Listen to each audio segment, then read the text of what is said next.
నమస్కారం. ఘంటారావానికి స్వాగతం. ముందుగా ప్రధానాంశాలు. రాష్ట్రాభివృద్ధిలో మొదటి మెట్టు ఎక్కామన్న సీఎం. రానున్న రోజుల్లో శిఖరాలు అధిరోహిద్దామని వ్యాఖ్య.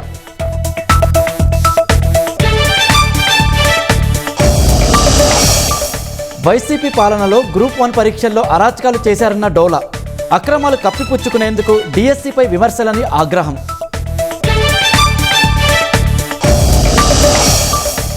ట్రక్ వేలలో కనీస వసతులు లేక డ్రైవర్లకు ఇక్కట్లు. ప్రాణాలను పణంగా పెట్టి రోడ్ల పక్కనే నిద్ర.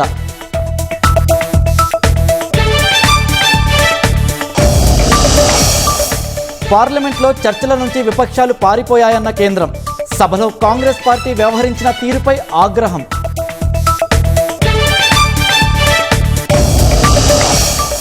ఉత్తరాఖండ్లో తన ర్యాలీ తర్వాత స్టేజ్ శుద్ధి చేశారన్న ఖర్గే. విచారం వ్యక్తం చేసిన నడ్డా దర్యాప్తు జరిపిస్తామని హామీ.